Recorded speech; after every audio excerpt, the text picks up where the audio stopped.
돈에 대한 위선을 버려라.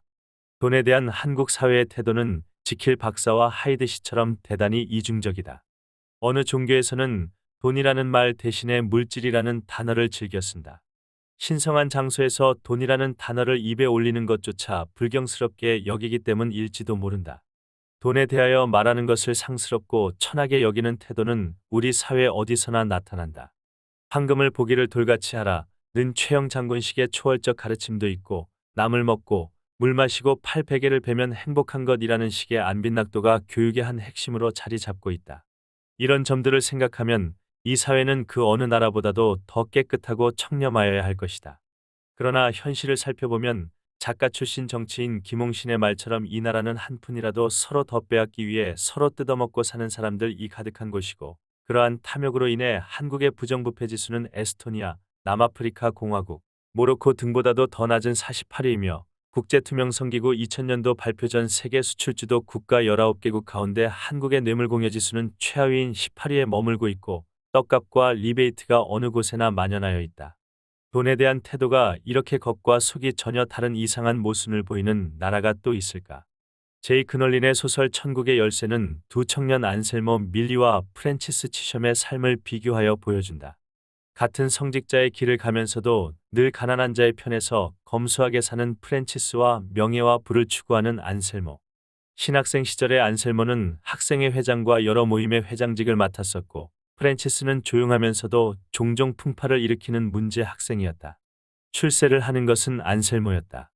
프랜치스는 자신이 선교사로 활동하는 중국의 파란 지방의 프로테스탄트 교회가 들어서자 배타적인 태도를 보이기는커녕 사랑을 공유하고자 한다.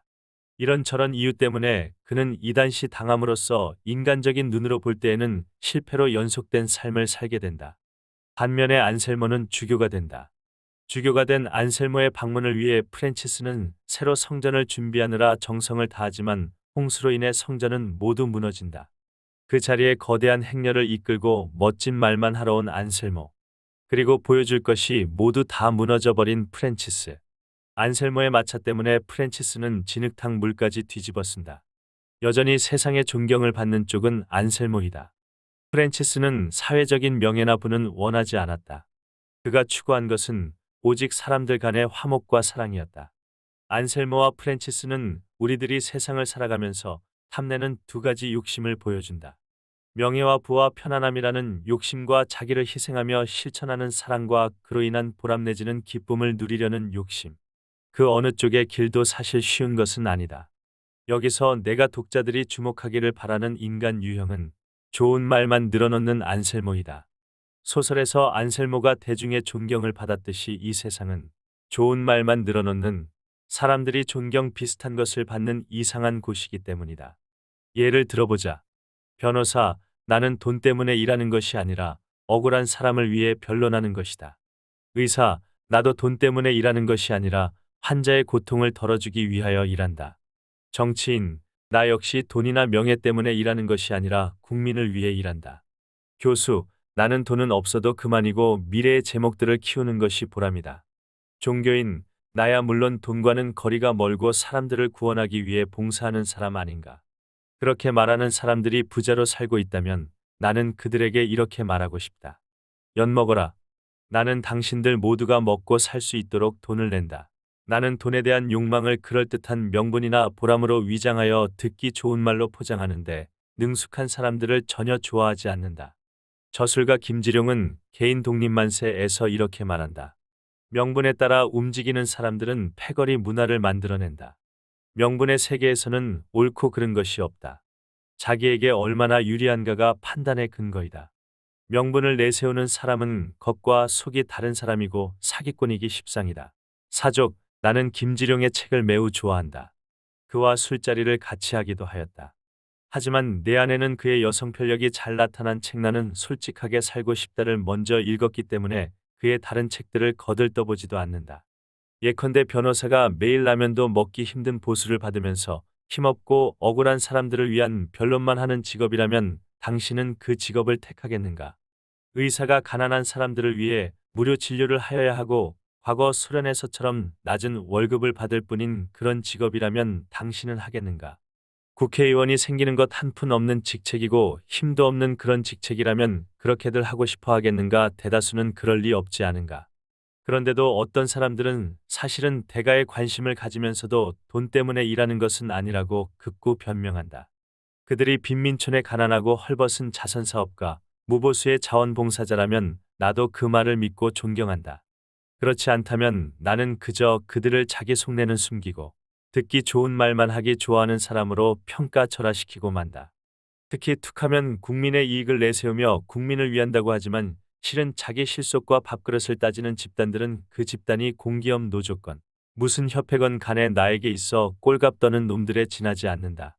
내가 가난하였을 때 이 사회에서 일은 바 존경받는다는 사람들은 내게 돈이 중요한 것이 아니고 직업에는 귀천이 없으며 어느 일을 하든지 간에 보람을 찾아야 한다고 강조하였다.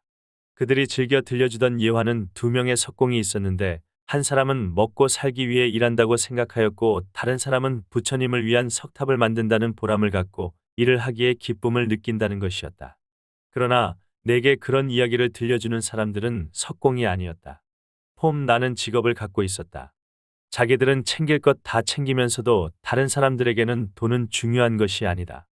보람을 가지고 일을 해라고 말하는 사람들은 도대체 무슨 근거로 그렇게 말하는 것일까? 나에게 그건 위선이며 자기기만이다. 보람을 느끼라고? 프랜체스처럼 자기를 희생하며 사는 사람이 내게 그렇게 말을 한다면 나도 믿는다.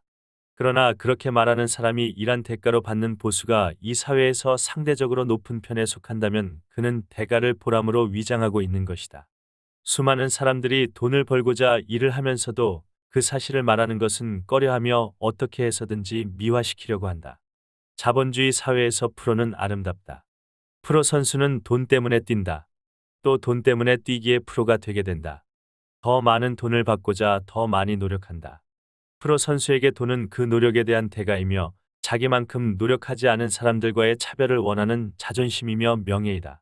돈을 적게 받으면 당연히 그것은 자존심에 상처를 주고 명예에 금이 간다.